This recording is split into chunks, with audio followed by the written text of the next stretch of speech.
Hi Virgo, this is Lee at Fresh Astrology. How are you? So welcome. We are looking at January and February and March 2019, the first quarter of the year. And if you want a reading with me or a coaching session, I'm a life coach as well. If you want to take one of my courses that starts in January, you can go below to the links. And then I also run a company with two other women. It's called Tribe. It's for women over 40 who want to reinvent or recreate their lives, especially through what they do for work. So go to Tribe and join Tribe to be a part of that. It's free. And the courses, just so you know a little bit about those. One is a 2-week course on how to provide a love reading. It can be used for your own readings for yourself, but especially if you're working with someone else. They don't have to be paying clients, but the idea behind the course is how to provide information with respect and compassion for the person who's being read. And that also includes you. If you read for yourself, if you are just kind of, an amateur astrologer and you're just beginning and you're kind of trying to figure out your own love life, it's good to practice doing this for yourself too, to look at it with tenderness and compassion and to respect your own feelings and not to scare yourself. So a lot of people get caught up with, well, I want to know the truth, the truth. And truth is very subjective. And you can look at a chart and see, for example, I've been giving the example, a lot of times people say, well, so-and-so come back to me, or will this romance that died come back again? And almost always the answer is no, almost, not all the time, but even when it's yes, there are indicators that can show it's a bad idea. So what do you do when you, as the reader, even a tarot reader who's kind of using the zodiac signs to distribute tarot readings, how do you pull a card in the tarot or look at a set of transits on the chart and provide helpful guidance to the person, on the other end? And so there's a way to deliver the whatever truth you think you see in a way that is more supportive. And I use coaching tools. And so the course will teach you how to work with your own mindset when you see something that potentially is negative. So you have to work with yourself first before you can work with the other person. You have to get inside and see where your own biases are, whether or not you even like the client. Sometimes you get a client you don't love, and or there's something about them that triggers you. So this course just gives you some tips on how to deal with stuff like that so that you're still doing no harm and you're giving the best possible reading you can to the person to support them. So that's the 2-week love reading course. And then I have a longer course that starts in January that is a multi-week course, and it goes pretty much across the board, in any kind of reading. How do you give an astrology reading that's more like a coaching session so that you're supporting the person and helping them move forward in a positive way, which is usually my goal. Not every astrologer is in astrology to do exactly that, and that's okay. There are different kinds of people studying astrology or the tarot and intrigued by it for different reasons. And when they give readings, they have different motivations. And sometimes it's just the fascination of the technical bits of astrology. Technically, how accurate can I be with, the aspects and everything going on, in a very technical way on a chart, and then how to just kind of give the news report to the client. And that's a valid way, but as somebody receiving readings, you should know that and be aware of your own internal feelings in the moment. Are you feeling really vulnerable and raw? Often, when I work with clients, I can tell they're in a vulnerable place. There's a lot of pain there. And so anyway, these courses are designed to help you better work with clients if you want to help support and heal them, and in addition to just delivering like the news, which we could call the truth, but I think the best astrologers out there will know they don't really know the truth. We're just trying to support and using astrology as a tool. So anyway, Virgo, let's move on with your reading. January. Okay, let me just tell you a little bit about what's going on through the month, and then we'll look at your chart to see what we can make of it. So January 1, we have Jupiter working very closely with the nodes. January 4, we have Mercury entering Capricorn. January 5, new moon. This is an eclipse, a partial solar eclipse in Capricorn. January 6, Uranus goes direct. So at the beginning of the month here, the first week, there's quite a lot going on. January 7, Venus enters Sagittarius.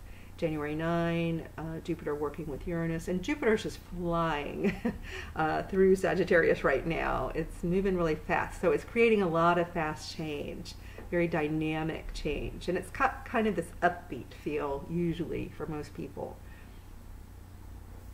January 13, Jupiter is square Neptune. January 19, Uranus is working with Chiron. January 20, Sun enters Aquarius, and that always, the Sun enters the Sun signs one by one on a pretty regular schedule. Over a whole span of many years, it may change from January 20 to 19 or 21. Sometimes if you look back through records, you'll see that somebody a long time ago may have been born on a different date earlier in January and still be an Aquarius, and then or later and still be a Capricorn. But that's at this time of year, I think most people get that the Sun kind of like clockwork enters the signs every 30-ish days. And so January 21, we have the total lunar eclipse, full moon in Leo. January 24, Mercury enters Aquarius. January 31, Saturn is working with Neptune. It's a sextile, but if you don't know what that means, it's just kind of working. They're working together like partners, Saturn and Neptune. So going back to the beginning of January, so let's look at this. I'm going to focus in January on the eclipses because people tend to want to know what's going on with eclipses. If I don't include eclipses in an eclipse month, people get very curious and want to know. They think I'm hiding something, and I'm never hiding anything. Sometimes I just focus elsewhere. But let's look at the eclipses because here they are at the beginning of the year. So the new moon is taking place in Capricorn, and for you, this is in the 5th house. This is a fellow earth sign, so it tends to feel more like a supportive energy, but it's tricky. It's more neutral than it is positive, but it's working very well with Neptune in your 7th house. So for many Virgos, there could be some romantic themes going on here. Definitely you're working with partners at work, maybe with friends, but maybe having contact with ex-partners. But there is this kind of, especially with a new moon, there could be kind of a new romance. Or if you're in a relationship, there's kind of a renewed sense of romance.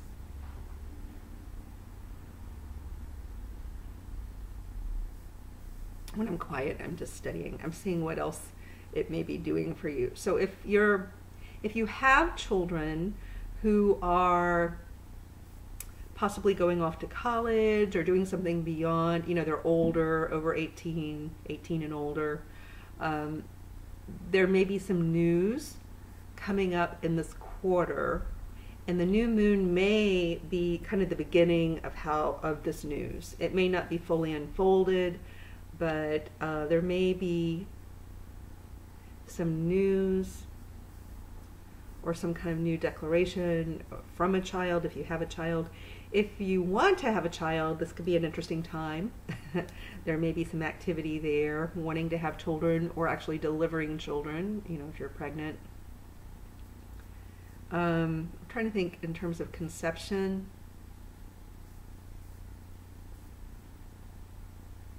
I'm quiet, I'm thinking. There's sort of an interesting message here around conception. It's complicated. Let me think about it.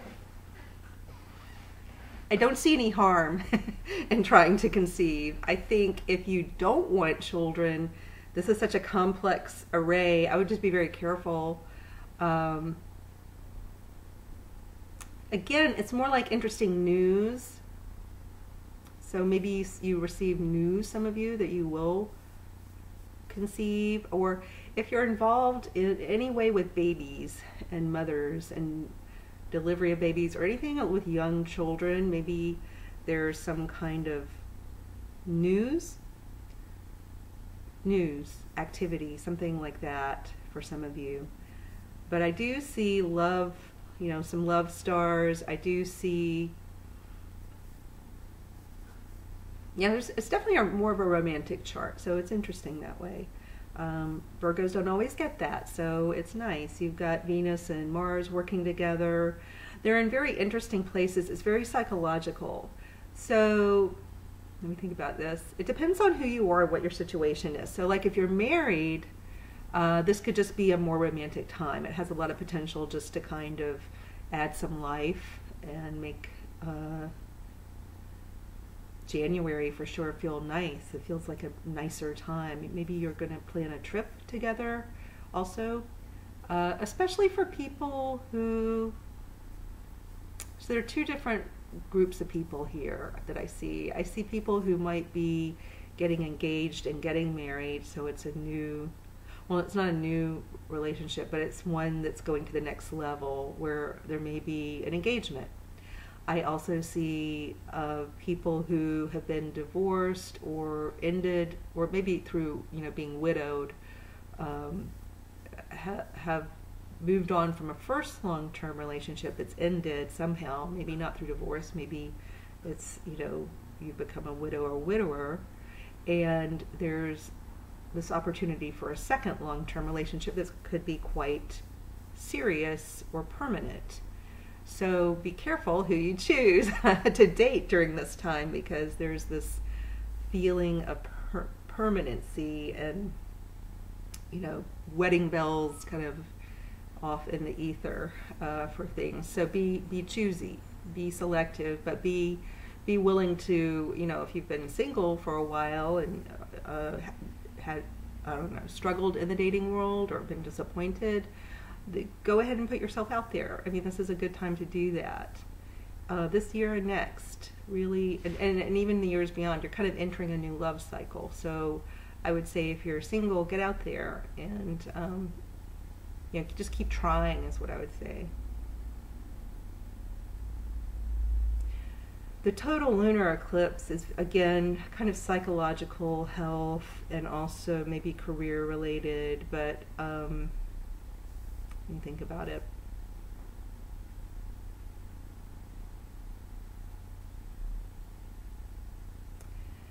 There may be a person around you who has a health issue. It could be somebody just close to you. I don't think it's you in this particular instance, but I do think someone around you, a woman perhaps. There may be a woman who has a health issue. It could be a child who's female. And when I say that, it doesn't mean disastrous health issue. It just means there may be a health issue, or maybe the conclusion of a health issue. There may be a healing, some kind of healing, sudden news, like a revelation. There's a lot of news going on here. So some of it may have to do with somebody's health. It could be mental health. So somebody may need some treatment. Somebody may need counseling. And it'll be different for each one of you. So I'm just giving you suggestions to kind of think about, if you know somebody is, over the end of December and into January is not doing so well, be mindful that you might be helping them get what they need, whatever. Usually if you have a close friend or family member, you're going to be there kind of in the wings trying to help however you can, but that might be going on. What do I want to say about this? The only reason I think it's good to know about these things is so we have a heightened sense of awareness that maybe somebody might need us. So that means usually we have to be in good shape to provide help, so we have to take good care of ourselves too. I think overall this is a really nice time for you. I think this is a good time for Virgos. Something's going on in the home front where you're expanding or moving, adding roommates, adding on, beautifying. So a lot of you are working something to do with your home and home improvements. All right, let's move on to, so for you, what I'm saying basically is I don't think that that total lunar eclipse is going to impact you as strongly as it would some. So it's not as big of a message for you. Something will definitely be going on, but it's not necessarily huge for all of you. It depends on the makeup of your chart and what other signs, what's your moon sign, what's your rising sign.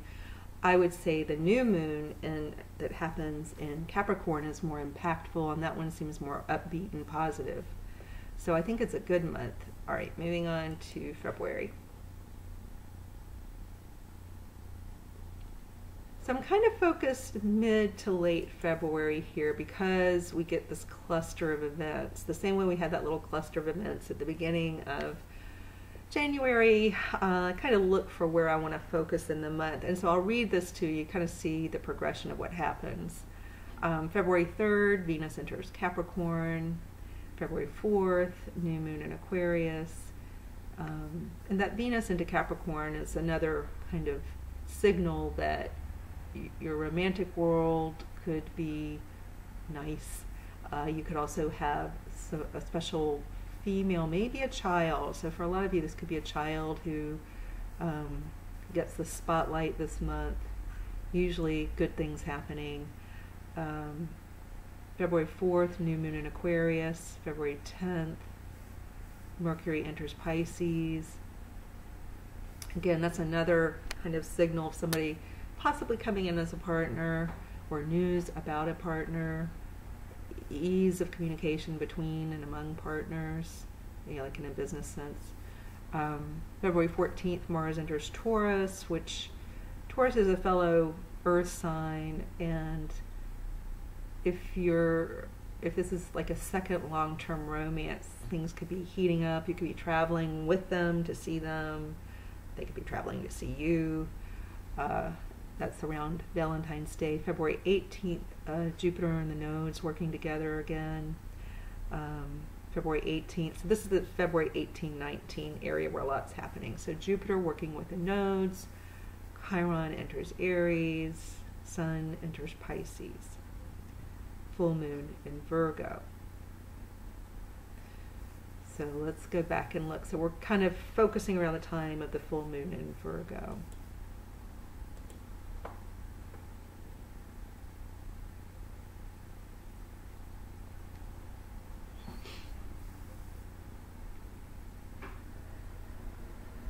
So again, it's highlighting some of the messages from before. So I think these strong themes that we're starting in January, kind of, more stuff's happening in the very same areas that we discussed. So I see specifically some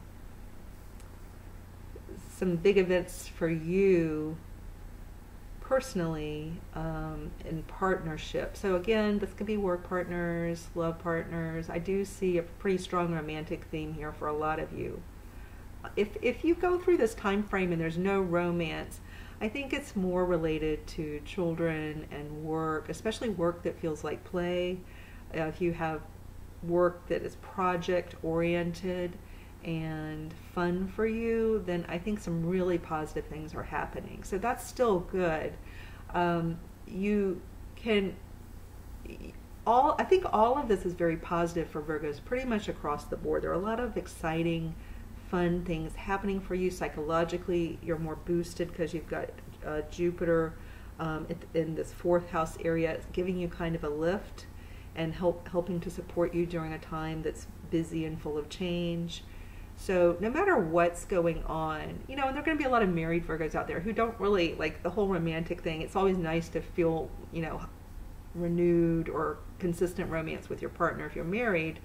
But, you may have other things going on, like news around children, activities with children, changes with your children, and you'll be more invested, many of you will be more invested in what's happening to them. And then if you have project-oriented work that feels like fun, maybe your own business or it's like a creative endeavor, then there's a lot happening there that's very positive. And you may be traveling toward the middle and end of February. There may be some travel there. For people who would be launching things, like a business or a book or anything you might launch, then there's a lot of activity here in February and as you'll see, into March. So very positive chart for Virgos, I think. Moving on to March. March 1, Venus enters Aquarius. So maybe some money coming in. A good time for money. March 5th, Mercury retrograde. So pretty much the whole month of March, you just consider it a retrograde. Because you're governed by Mercury, I don't know if it affects Virgos more, but it certainly, because it affects everybody, it will, impact you as well.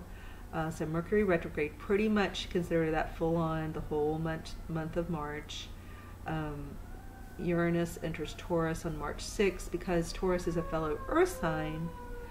That is also impactful to you. And so remember I said you might be traveling or launching.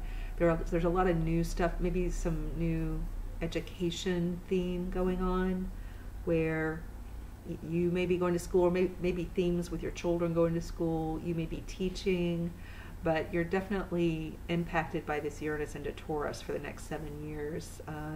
You'll tend to travel more. You'll tend to be involved with online speaking, writing somehow, probably in a teaching, learning context. That will be there. And if you're involved in the law at all, there could be some legal stuff going on. That's, of course, far better if you're, working in the field of law. Most of us don't want to be involved with, legal issues if that's not the case. So March 6th, Uranus enters Taurus, and then on the same day, March 6th, new moon in Pisces. So this emphasizes this, again, in partnership. So, again, I would say for people who are in that second long-term partnership, there's just a lot of activity here, throughout this whole first quarter. March 7th, Jupiter working with Pluto, that's great for money, very good for money. March 20th, the Sun enters Aries. March 20th, full moon in Libra. So those two things right there together. March 24th, Jupiter and the nodes working together again. March 26th, Venus enters Pisces. Again, partnership. March 28th, Mercury direct. But it's pretty much full. It's the whole month. Don't even look at those dates too closely. March 31st, Mars enters Gemini, which is more your work zone, where you're putting a lot of effort toward work at the end of March there. But let's take a look at the chart itself.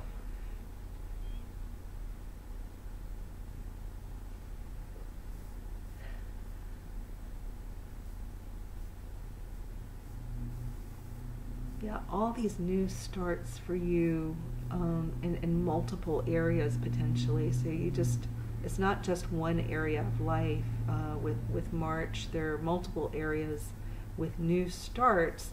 And what's pulling against that a little bit is, and sometimes it may feel like a lot, is the Mercury retrograde, which is it's taking place in this area to do with love and relationship and partnership. So there's a rethinking, and possibly somebody from the past. So for some of you, it's a rethinking a partnership that if something started over the new year, you may be rethinking or reevaluating, like, do you want to stay in this?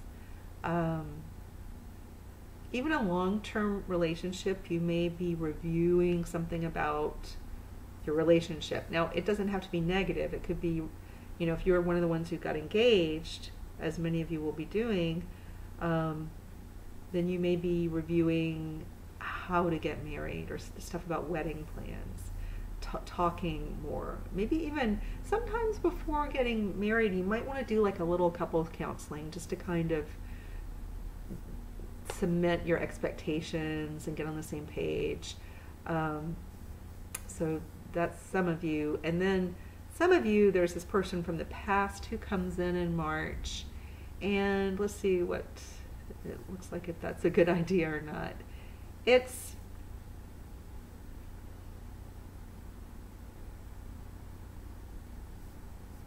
thinking.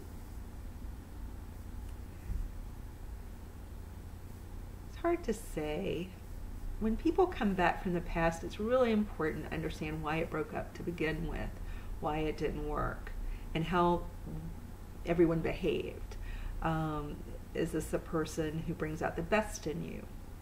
Do you bring out the best in this person? Do you lift each other up? Is it a positive feeling when you're not together? So sometimes people have this weird magnetism where you feel oddly drugged when you're with them, and then when you're away from them, it's miserable. It's like you're in detox from the drug or something. And so, do you feel good with them and without them? Like, can they go away and do other things, and you're fine and happy just doing your own thing, or are you like obsessed all the time and feeling clingy, or are they clingy and obsessed? That's never a good thing. So you've got to pay attention to the reality of the situation. Somebody can return from the past. That doesn't mean you accept it. That doesn't mean you're wide open for that. So you've got to evaluate. I mean, there are times when people go apart and come back together and it works, and the timing before was bad, and that does happen. However, if there were problems before, those problems are still there. And I would say it's a good time to notice how much you've grown. Notice the difference. Sometimes if you haven't seen someone in a long time, you notice things about them you didn't see before. And, you can have the experience more of, oh, I never noticed this about the person, and now it's not so attractive to me. Whatever this is that I'm now seeing, it's not as attractive. I'm not as, engrossed in this person. Sometimes you can just notice how far you've come and how much you've grown. That's a great way to use Mercury retrograde in the relationship zone, to see how far you've come and how much you've grown. And has the relationship matured? Whatever relationship is under the magnifying glass here, as it is, how much has it matured? That's what you want to be looking for. You don't want to be looking for that same old magic, because sometimes that magic was more like a voodoo drug and taking you under. And you want to see, has the relationship matured? Have you matured? Can you see how much you've grown? Has the other person grown? And that doesn't mean, again, that you take them back or get involved with them, but you can just appreciate, oh, we've both grown and gone our separate ways. And it's so nice to have this sense of this opportunity to reflect on where we are. Sometimes that's good and can feel sometimes like closure. So you just got to evaluate for yourself. But I would say there's a lot of positive stuff here, especially with relationships, whatever they are. It could be family relationships. It's really relationships across the board. I do see a lot of travel and outward push for you in general over the next 7 to 8 years. And specifically during this time of year, you may be planning trips or traveling more than you would have thought if you don't currently have plans. So that's about it. Let's see if there's anything else.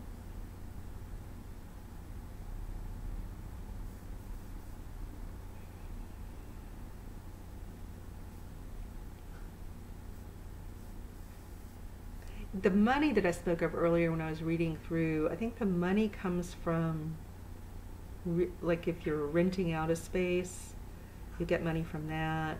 It comes from real estate, land, home, maybe taking in a roommate, or if you move somewhere, maybe it's less money, so that therefore you have more money.